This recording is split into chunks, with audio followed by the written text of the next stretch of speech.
ছুটির দিন যেহেতু স্কুলে যেতে হয় তাই আসলে স্কুল নিয়ে আমার এখন প্রায় সব ব্লগই হয়ে যাচ্ছে। হ্যালো গাইস, কেমন আছেন সবাই? আশা করি সবাই ভালো আছেন, আমরাও ভালো আছি। আবার একটা নতুন ব্লগ নিয়ে হাজির হয়ে গেলাম। এটা হচ্ছে আপনার স্কুলে স্কুলে বসে বসে আসলে আপনাদের জন্য একটু ভিডিও তৈরি করি, একটু কথা বলার চেষ্টা করি যে আসলে আপনাদের সাথে যেহেতু সব কিছু আমি শেয়ার করি, তাই আসলে দৈনন্দিন কাজে আমি সারাদিন আসলে কোথায় গিয়েছি, কি করেছি, তাই সব কিছু আপনাদের সাথে শেয়ার করার চেষ্টা করি। স্কুলে এটাও আসলে স্কুলে। তা এই যে হচ্ছে উনি হচ্ছেন আমাদের নীলুফা আপা, যারা আমার রেগুলার ব্লগ দেখে থাকেন তারা হয়তো বা নিশ্চয়ই চিনবেন ওনাকে। আসলে আমার প্রতিটা ব্লগে ওনাকে রাখার চেষ্টা করি। আর অবশেষে স্কুল শেষ করে এসে বাসায় এসে সন্ধ্যার পর এই যে আমার মেয়েটা স্লাইম নিয়ে বসেছে। এটা অবশ্য সবাই চিনেন, যেটা আসলে গ্রামের মেয়েরা তো আসলে গ্রামের ছেলেমেয়েরা তো আসলে মাটিতে বিভিন্ন জিনিস তৈরি করে, কিন্তু যারা শহরে থাকে তারা আসলে মাটি কোথায় পাবে, কোথা থেকে নিয়ে আসবে। তাই আসলে এটারই অল্টারনেট একটা উপায় বের করেছে আর কি বাজারে, যেটার নাম হচ্ছে স্লাইম। এটা দিয়ে আসলে সব কিছুই তৈরি করা যায়, যেমন হাঁড়ি পাতিল আমরা যেমন ছোটোবেলায় সব কিছুই তৈরি করেছি, ওরাও এখন মাটির চেঞ্জে ওরা এখন এটা দিয়ে তৈরি করে। যেহেতু ডিজিটাল বাংলাদেশ, তাই আসলে ডিজিটালভাবেই ছোট বাচ্চারা এখন বড় হচ্ছে শহরের থেকে থেকে, যাতে গ্রামে থেকে যেটা আসলে ওরা পেতো আর কি, সেটা যেন শহরে ওরা সেটা উপভোগ করতে পারে। এটারই অল্টারনেট হিসাবে আর কি এই জিনিসটা আসলে তৈরি করা হয়। তো এটা কিনে নিয়ে এসে সে তো মহা খুশি। সে আসলে কি তৈরি করবে, কি খাওয়াবে, কোনোভাবে ভাত রান্না করতেছে, এটা দিয়ে তরকারি রান্না করতেছে, হাঁড়ি পাতিল বানাচ্ছে, আবার কেক বানায় নিয়ে আসতেছে।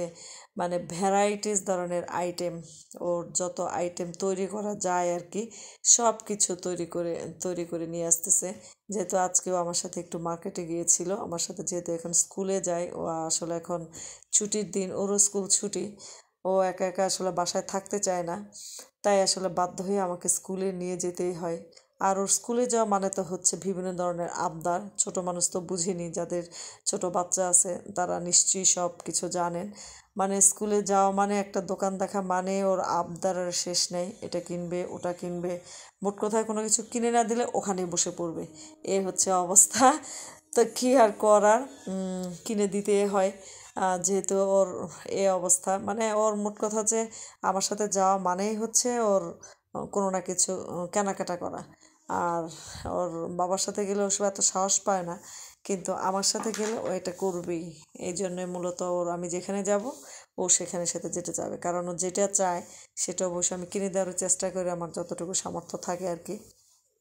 এই যে দেখতে পাচ্ছেন, এটা মনে হচ্ছে ও এখন একটা রুটি বানিয়েছে আমার যতদূর মনে হয়, এবং কিছুক্ষণ পর পর বানিয়ে বানিয়ে বলে যে আম্মু রুটি খাবা, আম্মু পিঠা খাবা, আম্মু কেক খাবা।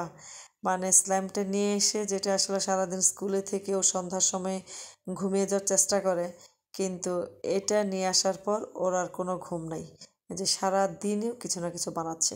এটা মনে হচ্ছে যে রুটি, ওকে যখন আসলে আমি যখন রুটি বানাই তখন ও কী করে আস্তে আস্তে করে গ্লাস দিয়ে যে পিঠা তৈরি করে ছোট ছোট করে, এইটা সে স্লাইম দিয়ে এটা করতেছে। আসলে দেখতে, কালারটা দেখতে আসলে খুব ভালো লাগে, কিন্তু কেন জানি আমার এটা ধরতেই কেন জানি একটু মানে কেমন জানি একটু লাগে, মনে হচ্ছে হাতের মধ্যে কিছু ভরবে ভরবে এরকম, কিন্তু আসলে কিছুই ভরে না। ওরা আসলে ধরতে ধরতে অভ্যস্ত। মানে ওইভাবে এরা আসলে খেলবে। ও স্লাইম দেখলেই চিনবে, কিনবে। স্লাইম দেখলে কান্না শুরু করবে যে এটা দাও আমাকে, এটা কিনে দাও, ওটা কিনে দাও। এই হচ্ছে অবস্থা।